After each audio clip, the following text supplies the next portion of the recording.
Overcast skies, 35 degrees. Time to catch up with what's happening at the Clinton Public Library. Here is Director Susie Mesecher. Good morning, Susie. Good morning. Thank you so much.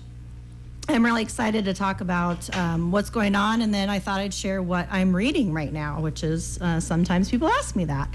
So the State Library partners with the Iowa State Bar Association to bring programming for adults on different law subjects.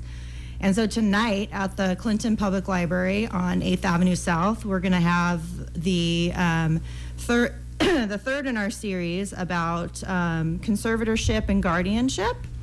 And that's going to start at 5:30 down in the lower level. So they're going to discuss types of guardianship and conservatorship, alternatives, differences between the two, creation of guardianships and conservatorships, powers of guardians and conservators, and the reporting that goes into that. And they have the public guardian from Iowa Department on Aging, Jennifer Donovan, and we'll be talking about that. And so we'll be live streaming that down in the lower level. So we're really excited to be able to have those programs thanks to the State Library. And then last time we were on, we talked about the All Iowa Reads titles going to be announced. And so they've been announced for 2020.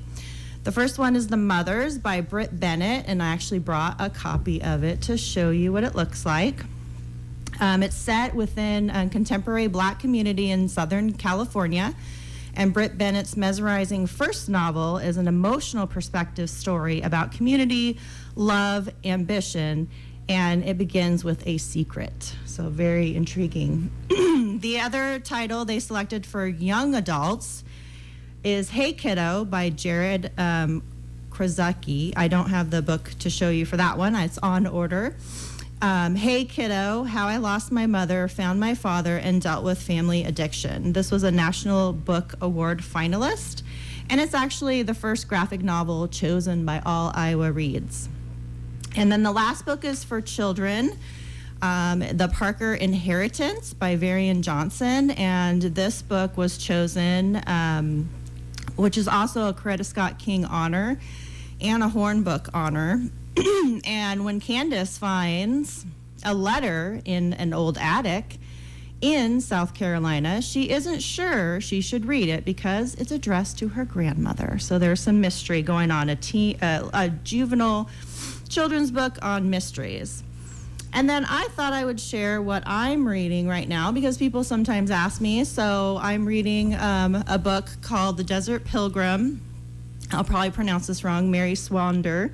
She's actually from Iowa. It's a very interesting story. While driving home on a cold winter night, she's struck by another car, and this isn't her first car accident, by the way. It's left her almost paralyzed and in chronic pain, and she has no medical care or relief in sight that they can't really figure out how to help her. And so she goes on a pilgrimage down to New Mexico. So it's a really exciting page turner, and actually, based on her experiences. And then the other book I'm reading, I like to read like 3 or 4 books at a time, is Beartown. Beartown is the man who wrote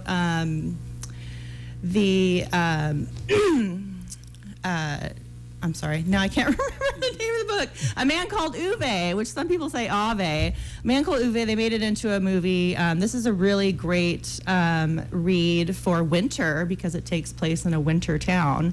It was written in Swedish, like all his books, so it was translated into English, but it's a very small town read that I'm just starting to read. So I thought I would share what I'm reading. And again, the library is open except for Thanksgiving. We have our Thanksgiving week coming up where we're going to be closed on Wednesday, November 27th at 5 p.m. instead of being open until 8. And then Thursday, Friday, and Saturday, we will be closed at both locations for Thanksgiving, but we'll see you all again December 2nd. All right, very good. And of course, you're going to be in next on December 3rd, and it's great to catch up with the Clinton Public Library every other Tuesday at 9:05. Susie, thanks so much for coming in, and have a good Thanksgiving. You too. Thank you. Mercy One, the power of one. November is Home Care and Hospice Month, and on our monthly program with Mercy One, that will be our subject. In studio will be Rhonda Hawkins, clinical